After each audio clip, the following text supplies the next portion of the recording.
আপনাদের কাছে জানতে চাইছি, আপনাদের কাছে প্রশ্ন করছি, অভিজ্ঞতার কাছে জানতে চাইছি, এই যে তৃণমূল আর বিজেপিকে শেষ কয়েক বছর ভোট দিয়ে দিয়ে জেতালেন, আপনাদেরকে জানতে চাইছি দাদা চোখ খুলে একবার দেখুন তো, দুই পরিবার, কাঁথির অধিকারী পরিবার, কালীঘাটের ব্যানার্জি পরিবার, একদিকে মমতা ব্যানার্জি তার ভাইপো অভিষেক ব্যানার্জির জীবনটা সুন্দরভাবে গড়ে দিল, অন্যদিকে মাননীয় শিশির অধিকারী তার 3 ছেলে দিব্যেন্দু অধিকারী, সৌমেন্দু অধিকারী, শুভেন্দু অধিকারীর জীবনও সুন্দরভাবে গড়ে দিল।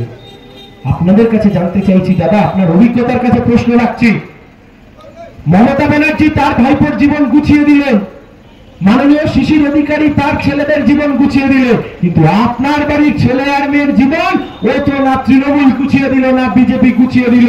লাল ঝান্ডা ছাড়া আপনার বাড়ির ছেলের জীবন, আপনার বাড়ির ছেলে মেয়ের ভবিষ্যৎ কেউ গুছিয়ে দিতে পারবে না, একমাত্র লাল ঝান্ডাই পারবে এই রাজ্যের, এই জেলার তমলুক লোকসভার ছেলে মেয়েদের ভবিষ্যৎ, চাকরি বাকরির ব্যবস্থাকে সুনিশ্চিত করতে। দেখুন আমাদের কথা খুব পরিষ্কার, আজকে বিজেপি আর তৃণমূল এরা ভোট চাইছে, আমাকে কাগজগুলো দিন, এরা ভোট চাইছে ধর্মের নামে। আজকে বিজেপি আর তৃণমূল এরা ভোট চাইছে ধর্মের নামে। আমি তো ছবি নিয়ে ঘুরে বেড়াচ্ছি, এদের ধর্ম কর্ম যে কত ভালো আমি তো তা আপনাদের সামনে দেখাতে চাই। আমি তো তমলুকের মানুষকে দিকে দিকে দেখাচ্ছি যে এই যে শুভেন্দু বাবু, এই যে মমতা বন্দ্যোপাধ্যায়, এরা যে দিকে দিকে যাচ্ছে ধর্মের নামে ভোট চাইছে। বিজেপি বলছে যদি হিন্দু ধর্ম বাঁচাতে হয় তুমি আমাকে ভোট দাও, অন্যদিকে মমতা ব্যানার্জি রাজ্যের দিকে দিকে বলছেন যদি ইসলাম ধর্ম বাঁচাতে হয় বিজেপির হাত থেকে তুমি আমাকে ভোট দাও। আমি খালি আপনাদের কাছে একটাই কথা জানতে চাইছি, মানুষ আজকে এত ক্ষমতাশালী হয়ে গেছে যে তারা ধর্মকে বাঁচাবে? মমতা ব্যানার্জি নরেন্দ্র মোদীদের হাতে এত ক্ষমতা যে ওনারা ধর্ম বাঁচাবেন? এবারের ভোটে মোদী তার সরকার বাঁচাতে পারবে না, উনি ধর্ম বাঁচাবেন। মমতা ব্যানার্জি মন্ত্রী পার্থ চ্যাটার্জিকে বাঁচাতে পারলেন না, উনি ধর্ম বাঁচাবেন। এই দেখুন আমি ছবি নিয়ে ঘুরে বেড়াচ্ছি, দিন রাত এনাদের ছবি দেখাচ্ছি। আমার ডান হাতে শুভেন্দু অধিকারী, আমার বাঁ হাতে শুভেন্দু অধিকারী।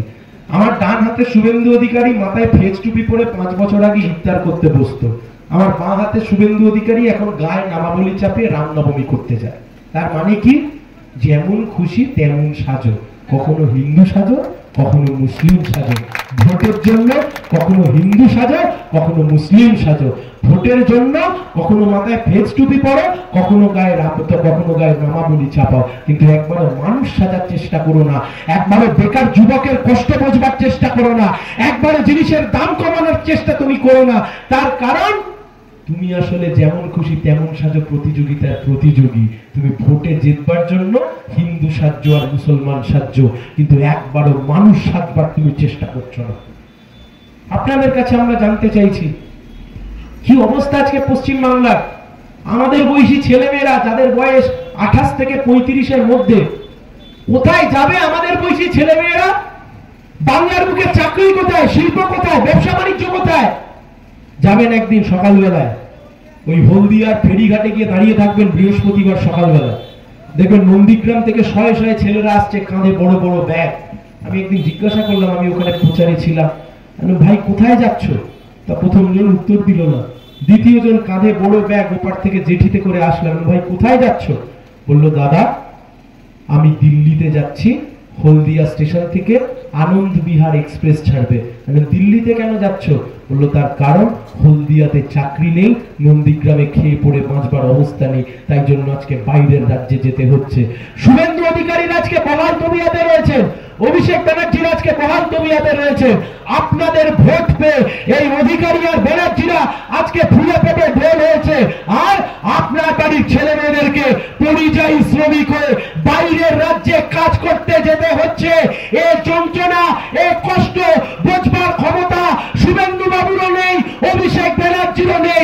এ কষ্ট যন্ত্রণা আমরা বুঝি, লাল ঝান্ডা বুঝে, তাই আমরা বলছি ওই পরিযায়ী শ্রমিককে আবার নিজের বাড়িতে ফিরিয়ে আনতে হবে, নিজের এলাকায় ফিরিয়ে আনতে হবে, একটা কাজ করবার সুযোগ করে দিতে হবে।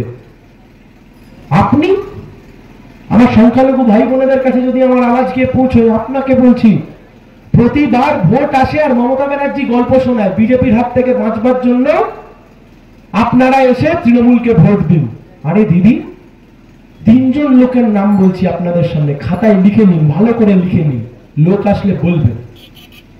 একজনের নাম মুকুটমণি অধিকারী, একজনের নাম কৃষ্ণ কল্যাণী, আর একজনের নাম বিশ্বজিৎ দাস। আবার বলছি, একজনের নাম মুকুটমণি অধিকারী, একজনের নাম বিশ্বজিৎ দাস, আর একজনের নাম কৃষ্ণ কল্যাণী। জানেন এরা কারা? মুকুটমণি অধিকারী বিজেপির এমএলএ রানাঘাট, কৃষ্ণ কল্যাণী 2021 সালে বিজেপির টিকিটে জিতেছে, বিজেপির এমএলএ উত্তরবঙ্গের রায়গঞ্জ। বিশ্বজিৎ দাস বিজেপির এমএলএ বনগাঁ। আপনারা ভাবছেন আমি এদের নাম কেন বলছি, আমি আপনাকে বলছি এদের নাম কেন বললাম। জানেন, এই তিনজন এখনো বিজেপির এমএলএ। এটাও জেনে রাখুন, এই তিনজনকে মমতা ব্যানার্জি এবার তৃণমূলের চিহ্নে ভোটে দাঁড় করিয়েছে। যদি জিতে যায় তাহলে তৃণমূলের হয়ে দিল্লিতে যাবে, আর যদি হেরে যায় তাহলে বিজেপির হয়ে কলকাতার বিধানসভায় বসবে। এরা লড়ছে, এরা নিজেদের মধ্যে ভেতর ভেতর সব সেটিং করে বসে আছে। কে তৃণমূল কে বিজেপি? দাদা মাইক ছেড়ে দিচ্ছি, এসে একবার বলুন তো মুকুল রায় কোন দলে আছে? কে তৃণমূল কে বিজেপি? মাইক ছেড়ে দিচ্ছি, এসে একবার বলুন তো অর্জুন সিং কোন দলে আছে? কে তৃণমূল কে বিজেপি? উত্তর দিন, মাইক ছেড়ে দিচ্ছি, এসে একবারের জন্য বলুন। আপনি ভাবছেন, আমার সংখ্যালঘু ভাই বোনেদের কাছে বলছি, ধর্মপ্রাণ মুসলমান ভাই বোনেদের কাছে বলছি, আপনাদেরকে বোঝাচ্ছে যে তৃণমূলকে ভোট দিতে হবে বিজেপিকে হারানোর জন্য। আচ্ছা, তৃণমূলের প্রার্থী, আমি নাম করছি না, সেই প্রার্থীর মাথায় যে বসে আছে তমলুকে তৃণমূল কংগ্রেসের আহ্বায়ক বা অবজারভার, তার নাম কি জানা আছে? নাম কি জানা আছে? তার নাম রাজীব বন্দ্যোপাধ্যায়। তৃণমূল কংগ্রেসের প্রার্থীর মাথায় যিনি বসে আছেন তমলুকে, তার নাম রাজীব বন্দ্যোপাধ্যায়। উনি হচ্ছেন তমলুক লোকসভা কমিটির আহ্বায়ক, কি একটা অবজারভার। আচ্ছা দাদা, এই রাজীব ব্যানার্জি কে? রাজীব বন্দ্যোপাধ্যায় কে মনে পড়ে? 2020 সাল, জোড়া ফুল ছেড়ে পদ্ম ফুলে লাইন লেগেছে, শুভেন্দু বাবু যাচ্ছে, একের পর এক নেতা মন্ত্রীরা যাচ্ছেন। সেই সময়তে বন দপ্তরের মন্ত্রী ছিলেন এই রাজীব বন্দ্যোপাধ্যায়। তৃণমূল ছেড়ে বিজেপিতে যোগদান করেছিলেন, বিজেপির হয়ে ভোটে লড়েছিলেন, বলেছিলেন তৃণমূলকে ক্ষমতাচ্যুত করব, বিজেপিকে ক্ষমতায় নিয়ে আসবো। সেই রাজীব বন্দ্যোপাধ্যায় এখন বিজেপি ছেড়ে আবার তৃণমূলে এসছেন। তিনি এসে তমলুকে ভোট করানোর দায়িত্ব পেয়েছেন, আর আপনাকে এসে বোঝাচ্ছে বিজেপির হাত থেকে বাঁচবার জন্য তৃণমূলকে ভোট দেন। আরে দাদা, তৃণমূলের হয়ে যে লোকটা ভোট করাবে তমলুকে, সে লোকটা আজ থেকে 1.5 বছর আগে নিজে বিজেপির নেতা ছিল। ভালো করে কান খুলে শুনে রাখুন, তৃণমূল বা বিজেপি, এ দুই প্রার্থী যা করতে চাইছে তাতে মানুষের কোনো কাজের কাজ হবে না, মানুষের কোনো উপকার হবে না। আজ তৃণমূল, কাল বিজেপি, কাল বিজেপি, আজ তৃণমূল। ও করে নেতাদের লাভ হতে পারে, কিন্তু ও করে সাধারণ মানুষের কোনো লাভ হবে না। বাবুল সুপ্রিয়, মনে পড়ে নামটা? আসানসোলের দাঙ্গার সময় যার বিরুদ্ধে অভিযোগ উঠেছিল, ইমাম রশিদির ছেলে খুন হয়ে গেছে, যার বিরুদ্ধে অভিযোগ উঠেছিল, তার নাম কি? তার নাম বাবুল সুপ্রিয়। মমতা বন্দ্যোপাধ্যায় মাথায় টুক করে সাদা রঙের হিজাবটা টেনে নিয়ে 2021 সালে সংখ্যালঘু ভাই বোনেদের কাছে গিয়ে কি বলেছিলেন? এই দাঙ্গাবাজ বাবুল সুপ্রিয়দের হাত থেকে বাঁচবার জন্য তৃণমূল কংগ্রেসকে ভোট দিন। আর তারপর আমরা কি দেখলাম? সেই 2021 সালে সেই বাবুল সুপ্রিয় যখন বিজেপির মন্ত্রিত্ব তার চলে গেল, সঙ্গে সঙ্গে বিজেপি থেকে তৃণমূলে এসে যোগদান করলো। তার 1 মাসের মধ্যে সেই তৃণমূল কংগ্রেস বালিগঞ্জ কেন্দ্রে ভোটে দাঁড় করিয়ে দিল বাবুল সুপ্রিয়কে। যে বাবুল সুপ্রিয় 2021 সালের মাঝামাঝি সময় মোদির মন্ত্রী ছিল, সেই বাবুল সুপ্রিয় 2022 সালের শুরুতেই দিদির মন্ত্রী হয়ে গেল। বাবুল মোদিতেও আছে, বাবুল দিদিতেও আছে। আগে মোদি সকালবেলায় বাবুল দিয়ে দাঁত মাজত, এখন দিদি সকালবেলায় বাবুল দিয়ে দাঁত মাজে। ওই বাবুলদেরকে দেখিয়ে হুমকিয়ে চমকিয়ে ভোট নেয়, তারপর একই থালায় খাবার খায়। তাই আমরা বলছি, তৃণমূল আর বিজেপি, এই শয়তানের রাজনীতি থেকে এদেরকে দূরে থাকতে হবে। আপনাদেরকে বলছি, আপনারা যারা নিজের ছেলে মেয়েদেরকে শেখান হারামের টাকায় খাওয়া পাপ, গোটা পশ্চিমবাংলায় তৃণমূল কংগ্রেস দলটা চলছে হারামের টাকায়, ভোট দেবেন ওদেরকে? আপনারা যারা নিজেদের ছেলে মেয়েদেরকে শেখান চুরির টাকায় খাওয়া উচিত নয়, চুরি করা উচিত নয়। গোটা রাজ্যের বাংলার মানুষ যখন আমরা দেখতে পাচ্ছি যে গোটা পশ্চিম বাংলায় তৃণমূল কংগ্রেস চুরি চিটিংবাজি করে বেঁচে আছে, এই দেখবার পর তৃণমূলকে ভোট দেবেন? আপনি নিজের বাড়ির ছেলেকে আর মেয়েকে শেখাবেন যে চুরি করা অনুচিত, চুরির টাকায় খাওয়া ভালো নয়, হারাম অনুচিত, হারামের টাকায় খাওয়া ভালো নয়, আর নিজে গিয়ে দাঁড়িয়ে ভোটের লাইনে যদি তৃণমূলকে ভোট দেন, তাহলে ভবিষ্যতেও আপনার ছেলে ওই তৃণমূল কংগ্রেসের এক একটা পাক্কা ছাপ মারা চোর চোর তৈরি হবে। তাই আমরা বলছি ঝেঁটিয়ে বিদায় করতে হবে জোড়া ফুল এবং পদ্ম ফুল, এদের মধ্যে গোপন বোঝাপড়া। এই যে শুভেন্দু বাবু সব ক্ষীর খেলো বসে বসে জোড়া ফুলে, এখন পদ্ম ফুলে গেছে। তার মানে কি? তুমি চুরি করবে জোড়া ফুলে, আর তুমি সাধু হবে পদ্ম ফুলে। ওই দুই ফুল কাটবার জন্য কাস্তে এবার রেডি করে রেখেছি। হেভি ধার হয়েছে, বাংলার মানুষ বলছে বামপন্থীদের সাথে আছি, সিপিআইএম এর সাথে আছি।